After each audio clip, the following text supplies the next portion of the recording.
Le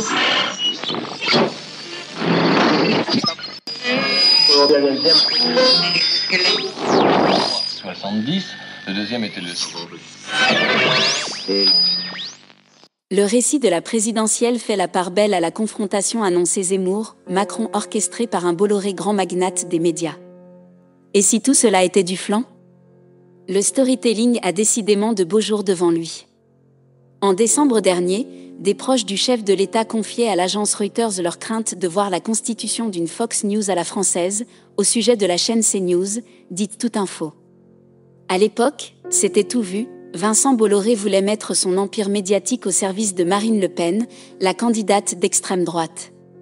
Dès le printemps 2020, le magnate breton avait engagé une offensive sur le groupe Lagardère, propriétaire des stratégiques Paris Match, JDD, Europe 1, et avait donc suscité de nombreuses inquiétudes tant du côté du pouvoir élyséen que du côté des journalistes. Sur sa route, Vincent Bolloré devait pourtant composer avec Bernard Arnault et convaincre encore Arnaud Lagardère. Dans la pièce, on trouvait également Nicolas Sarkozy comme conseiller. Et puis, de mois en mois, le Breton réussit à consolider son offensive allant jusqu'à réussir à remettre en cause la fameuse commandite du groupe Lagardère, et peu à peu, Bernard Arnault sembla se désintéresser d'un dossier dans lequel il s'était invité à l'origine sur demande de l'Élysée, nous avait-on dit. Le grand patron rencontra finalement le chef de l'État en juin dernier. Dans un article qui était consacré à Vincent Bolloré cette semaine, le quotidien Le Monde croit savoir que le déjeuner s'est en fait très mal passé. Les journalistes décrivent l'ambiance glaciale de l'échange au sommet. C'est effectivement ce que les entourages respectifs des deux hommes nous avaient confié en off à l'époque. Quelques semaines plus tard, Éric Zemmour se mettait en disponibilité du Figaro, et le chroniqueur vedette de CNews, le favori du grand patron breton, commença à vendre son dernier livre aux quatre coins de la France pour mieux se prépositionner pour l'élection présidentielle. L'inquiétude monte d'un cran. Zemmour est comparé à Trump.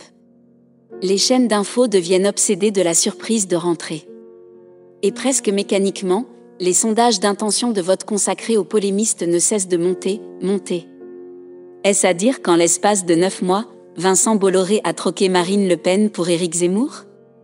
Le récit initial souffre déjà d'une première anicroche, mais bien peu ne le relève. Courant octobre, on apprend, via Le Monde, que le groupe Bolloré serait mis dans la tête de vendre ses activités africaines. Une banque d'affaires, le bureau parisien de Morgan Stanley, aurait été mandatée pour chercher de potentiels acheteurs. Si cette information se confirme, elle est d'importance. D'autant que les tensions entre Vincent Bolloré et Emmanuel Macron prennent leur source en Afrique.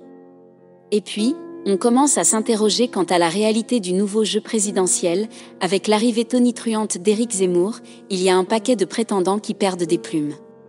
D'abord, Marine Le Pen, qui se demande bien quelle mouche a piqué Vincent Bolloré pour soutenir autant ce nouveau concurrent qui théorise l'alliance des droites, comme un certain Patrick Buisson en son temps.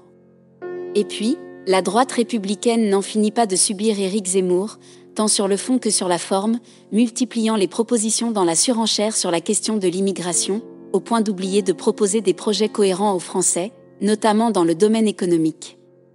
À l'Élysée et dans la Macronie, on se délecte de voir que les LR, Xavier Bertrand en tête, mais également Michel Barnier ou Valérie Pécresse essaient de se droitiser pour plaire aux militants de droite. Bref, quand on se penche froidement sur la réalité politique à la droite de la droite, Zemmour est pour l'instant un gros caillou pour le RN comme pour les LR. Chez ces derniers, ils sont nombreux à commencer à se plaindre de plus en plus ouvertement de cette zemmourisation de Vincent Bolloré comme on a pu l'apprendre dans l'article du Monde. Auront-ils l'occasion d'en parler ce dimanche prochain lors du débat LR sur les antennes d'Europe 1 et de CNews ? En attendant, la Macronie semble exulter de ce contournement de la droite traditionnelle. L'objectif est d'émerder les Républicains, confie cette semaine un ministre au canard enchaîné. Et le chef de l'État en mode campagne en profite pour jouer sur les terrains de ses adversaires. Guerre contre Bolloré ou pas, la méthode de la triangulation à droite, chère au conseiller Bruno Roger-Petit, BRP, continue d'être utilisée à plein par le président. Avec une visite dans les Hauts-de-France officiellement sur la santé, mais aussi sur fond de dossier Ascoval, pour contrer Xavier Bertrand, puis voyage à Béziers sur la thématique de la réindustrialisation. Dans cette cité minée par le chômage, Emmanuel Macron se paye le luxe de séduire le maire de la ville, l'inénarrable Robert Ménard, qui va jusqu'à déclarer « Avec ma femme, Emmanuelle Ménard, députée de l'Hérault et conseillère municipale, on est ravis. Pour la ville et le pays. Je suis un des rares à rendre hommage au chef de l'État quand il prend des bonnes décisions. Je ne me dis pas « Ah, mince, il va gagner les élections », mais « Quelle chance pour la France !» Et Ménard de prendre ses distances avec son ami Éric Zemmour. C'est comme dans le cas du groupe Bolloré, à l'Élysée, BRP n'a jamais rompu le lien, ni avec son ami Jacques Séguéla-Dava, ni avec le présentateur vedette de CNews Pascal Praud, qui fut d'ailleurs invité à la table du président ces derniers mois. La politique, c'est un talent.